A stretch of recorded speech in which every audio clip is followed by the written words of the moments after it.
Welcome back to the Thinking Crypto podcast, your home for cryptocurrency news and interviews. If you're new here, please hit that subscribe button as well as the thumbs up button and leave a comment below.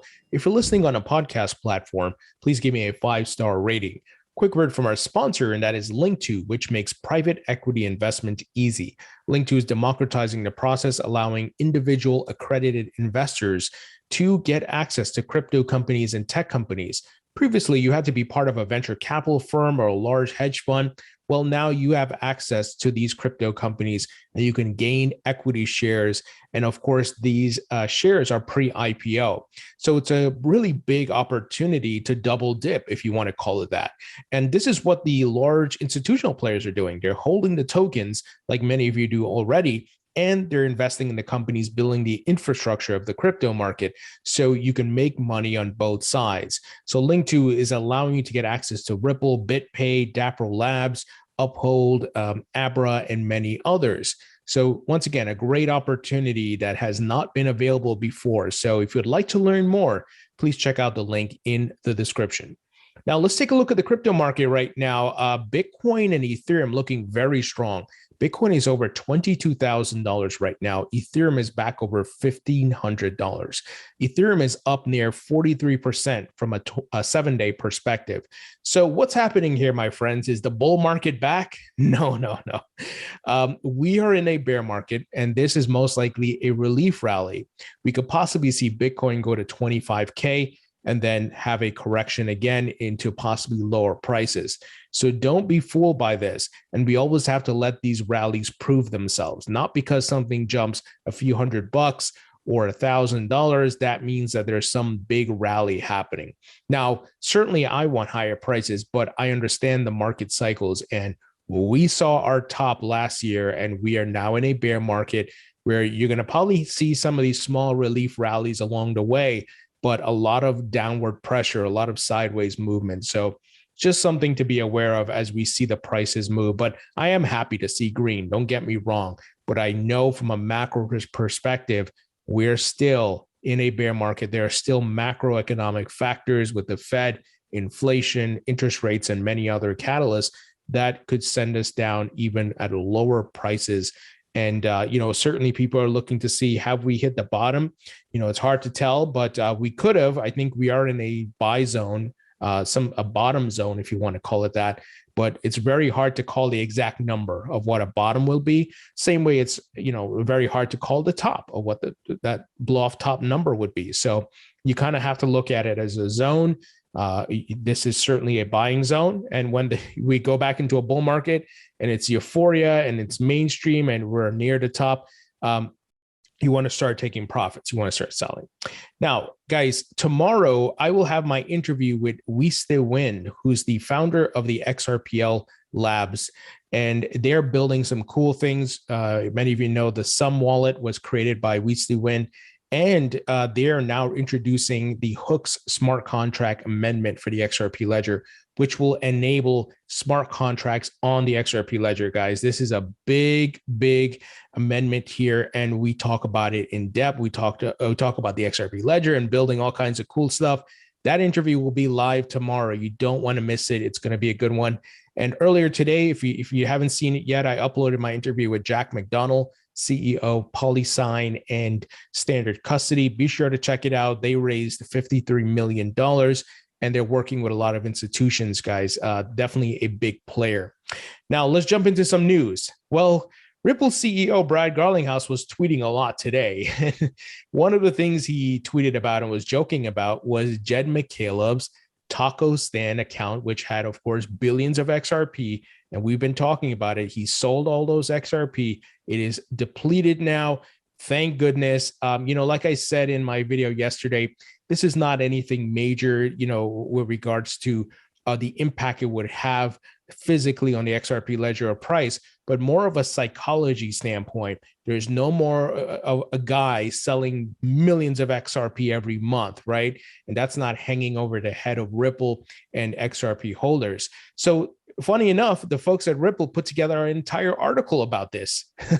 And here's what they tweeted out: starting the week off with some XRP history and context of Jed McCaleb's taco stand wallet.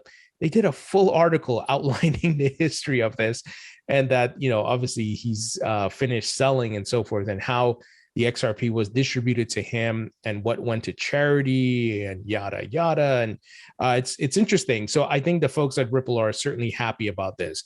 Once again, not so much that this is going to send the price of XRP skyrocketing, but rather market psychology. This is no longer something hanging over their heads, and Jed is gone. That's it. He's done, right? If he sells more, it's because he bought and he's selling, but it's not the gifted XRP that he's selling. So very interesting. Now, here's something else that you should know about with regards to Jed. It's estimated that he had earned $3.909 billion. And it says here, and 708 Bitcoin from selling his XRP since 2014. So this thing has been going on for a long time, as you can see. So once again, no more market psychology of this guy selling, and I'm glad it's over with. Now, Brad Garlinghouse also tweeted out something else that's interesting, and we're going to talk about this in depth. He said, who else is going to be closely watching the House Financial Services Committee's oversight hearing this week on the SEC Enforcement Division? And he has the emoji raising its hand here, right? You think he's interested in what's going to be said tomorrow? Oh, yeah, as well as the rest of the crypto market. And all of you should, regardless of if you hold XRP or Cardano or Algorand or whatever the hell you own, even Bitcoin, because we see the SEC has not approved a Bitcoin spot ETF. Right now, Gensler is taking a very hard-nosed approach to crypto. He is stifling innovation, and we don't want that to happen, of course, right? We want this market to be able to grow. Yes, do you have to watch out for scams? Absolutely. Should the SEC be going after scams? Yes. Should they be roadblocking and putting up hurdles for legitimate companies? Of course not. And that's where Gensler is getting it very wrong. And here's what Stuart Alderati had to say today as well. He tweeted out, the folks who were reporting, the Wall Street Journal, who were reporting on Gary Gensler and his job as a chairman as the SEC. And he put in quotes here a line from that article: Congress and the courts need to rein him in. Speaking of Gary Gensler, what have I been saying, guys? What have I been preaching about for a year now? Congress has to act. Contact your local representative. Keep tweeting, right? I've talked about these things so much, and this is a reason why I've been covering this news, guys. It is not just about Ripple and XRP. This is about the entire crypto market. Again, Bitcoin maxis, if you're listening to this, this is about you too. The man has not approved a Bitcoin spot ETF. Why do you think he hasn't? He has approved a Bitcoin short ETF. That was approved a couple of months ago. He, of course, approved the futures.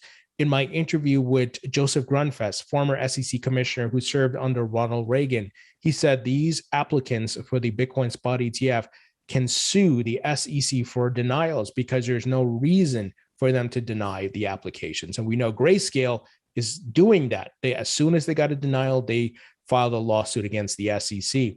So this hearing is tomorrow, my friends, July 19th at 10 a.m. Eastern. I will be listening in. I hope you will too. And I think Congressman Tom Emmer and the Republicans in the Oversight U.S. House Committee Financial Services will be coming with the smackdown on the SEC officials. I don't know if Gensler is going to be there, but clearly the SEC's Division of Enforcement is going to be under a lot of scrutiny because they've been following, of course, Goldman Gary Gensler's directions and his approach and philosophy of regulation by enforcement, which is absolutely wrong. Now, here's what Ron Hammond of the Blockchain Association, he's a frequent guest on this channel. I will be having him on this week as well to talk about this. He said, this week in Congress and crypto, for those who have been clamoring for answers to the SEC's enforcement practices in the crypto sector, this is your week. SEC Enforcement Director Grenwall will be testifying in front of the Capital Markets Subcommittee tomorrow. Here's what to expect. For years, members of Congress on both sides of the aisle have been critical of the SEC's approach to digital assets. These complaints date back to when Trump appointed SEC Chair Clayton was in office. Largest complaint: regulation by enforcement is no way to regulate crypto. Absolutely. And we know the folks at Blockchain Association and the Digital Chamber, all these folks have been going around educating and building awareness about crypto to the different politicians and regulators in DC. Ron continues, he says, a hearing on just the enforcement division is pretty rare. It was nearly 4 years ago when we last saw a hearing on this topic. Additionally, it is uncommon for a party to attack their own, especially in an election year. So what do we expect to see with these dynamics? Ron continues saying there are a lot of topics to discuss on the SEC enforcement front outside of crypto. Payment for order flow, ESG disclosures, and scams are just some other topics members will focus on. However, it is likely 40% of questions will be on crypto. He said, remember, anything tied up in the courts won't be discussed in detail because those cases are still ongoing. Don't expect any clarity on cases such as Ripple and Library because it is out of the hands of Congress now. Even if asked, the director can't say much. However, settled cases and Wells notices like Coinbase and BlockFi will likely get discussed. Now, remember, BlockFi got fined $100 million, which imagine if they didn't have to give that money over to the SEC, they would probably be in a better position in the bear market. Coinbase, their lending program got blocked. Remember, Coinbase CEO Brian Armstrong tweeted out the SEC is acting shady. Just imagine that, right? He tweeted that out, guys. So Ron continues here saying lending has received a lot of attention in DC recently with the market downturn. So expect some members to highlight the SEC's enforcement approach and not providing any clarity. He said here on the individual member front, keep in mind crypto skeptic Brad Sherman chairs the subcommittee. Last week in an interview with Punchbowl News, Sherman called crypto an intangible investment and for the toughest possible regulation to come from the SEC. So we know Sherman is one of those paid off and bribed politicians, right? He's backed by some of the banks as well as payday loan guys and so forth. So he's been on the record calling for all types of crazy draconian regulations. Ron continues saying here, this view isn't shared amongst most Democrats, but there will be a few who will echo these comments, especially in the wake of Celsius. Many will ask what the SEC could have done to prevent a Celsius and Terra situation and what additional authorities the SEC needs. Ron continues here saying, on the other hand, expect an aggressive set of Republican members criticizing the SEC's regulation by enforcement approach on crypto. Expect comments from Patrick McHenry, Warren Davidson, Tom Emmer on the SEC's enforcement approach and not working with Congress on framework. So I think the SEC is definitely going to get the hammer coming down on them from these three gentlemen who have been very vocal, have been trying to put out regulations and so forth. Ron continues saying some other crypto themes to expect from the Republican members include engagement with the industry, role of enforcement with industry meetings at the SEC, lack of non-action letters, and previous SEC responses to oversight letters from Congress. Finally, he says here, the last thing to highlight is the lack of bills tied to the hearing that touch crypto.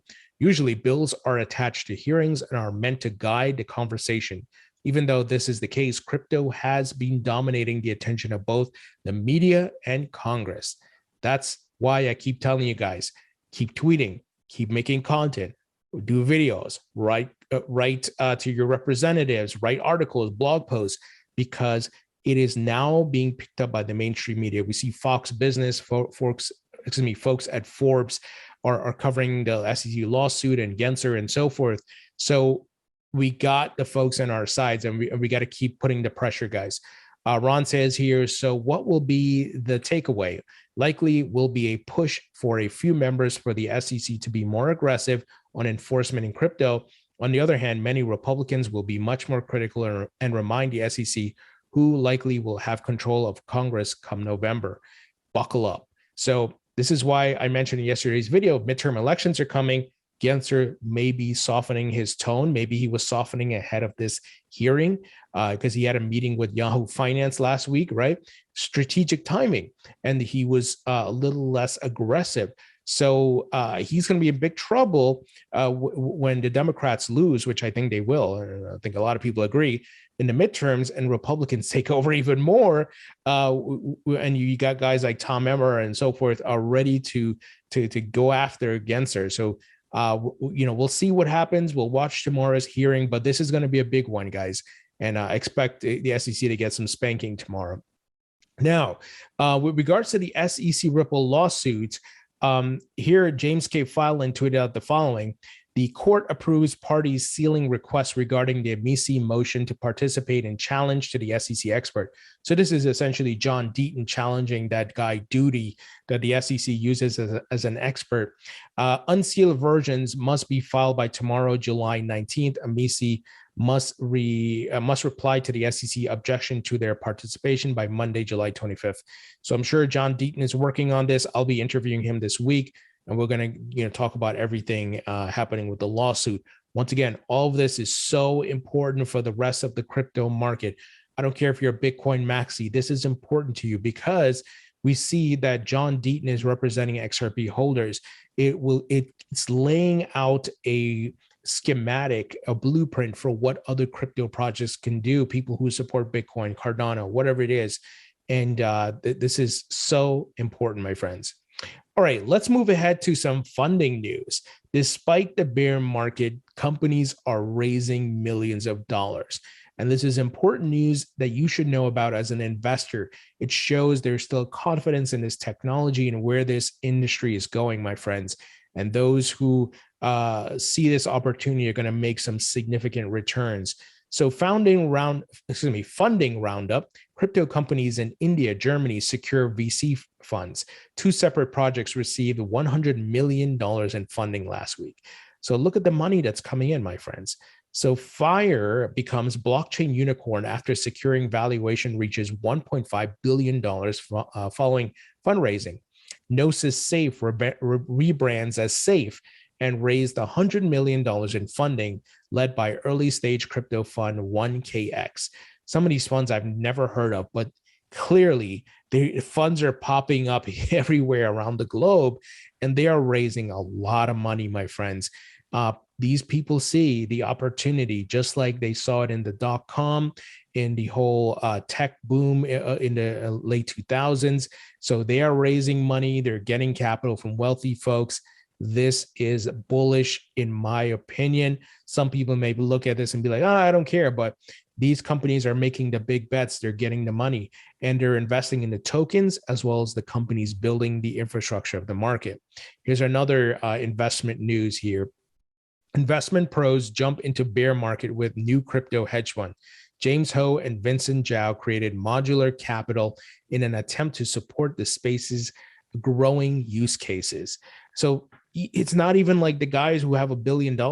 These guys are, small. They're starting with 20, and they're probably going to grow to 50 later this year, and so on and so forth. So this is pretty interesting.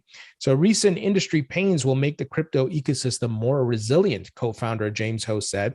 The firm raised $20 million from Multicoin Capital, Parafy Capital, Road Capital, and Ledger Prime, among others. So it's just amazing. A lot of these guys are also traditional finance investors, and now they're coming to crypto. So for example, Ho and Vincent Zhao are the co-founders of Modular Capital. They revealed Monday a company set to invest in liquid tokens, DeFi protocols, and other segments of the crypto space. Notice what they said here: liquid tokens and DeFi protocols. Ho most recently worked as a principal at Alameda Capital, where he focused on public and private investments in the fintech and crypto sectors. Before that, he spent about 4 years at the D.E. Shaw Group, investing in industries such as fintech, payments, media, and telecommunications. So see, guys, traditional finance guys raising capital to invest in crypto. I hope you see what is happening here, and this is sinking in for you. This is why I'm sharing this news. It is important to see things like this and that these things are happening in the crypto market despite the market downturn. Now, Binance has surpassed Coinbase to become the exchange with the most Bitcoin. That is very interesting. So you look at the Coinbase number of Bitcoin here going down significantly. I'm not sure what that is. If it's bear market sell-off, people overall moving coins off their platform, but Coinbase has been having some issues, right? Just recently, I reported to you guys they're going to kill their affiliate program, so that was a red flag for me. And like I said in the video, I'm not saying they're going to go bankrupt or something bad's going to happen, but there's a lot of smoke here. Where there's smoke, there's fire. I don't want it to happen. I don't want to see Coinbase collapse or go whatever. That's not my intent in reporting the news. My intent is to educate people and have them be aware of what's happening so they can make informed decisions. So, if you knew like, hey, all this crap is happening with Coinbase, and I said, move your coins off Coinbase, put it on the hardware wallet, right? Just in case there is a probability of some sort of liquidation crisis, a liquidity crisis. So just in case, move it off. It will help you to protect your funds, right, guys? So we got to cover the facts in the news. There's no ill will here. I don't want to see Coinbase go down because that would be detrimental to the market. But I want to see everybody protected with their funds and not lose their funds. Finally, Hong Kong Central Bank, they said crypto and DeFi won't disappear and are likely to be important for our future financial system. Now, I think many of us, having done our research, looking at the different aspects of crypto, know it's here to stay. It's the disruptive technology. It's the future. It's part of the future GDP economic growth. And any country that bans crypto will be killing themselves. They'll be writing their economic death sentence. And we're starting to see different central banks and institutions globally are recognizing this, and they're putting out statements like this. So very, very bullish statements here. Anyway, guys, that's the news. Let me know what you think. Leave your thoughts and comments below. Please share this video or podcast if you're listening on a podcast platform, and I will talk to you all later.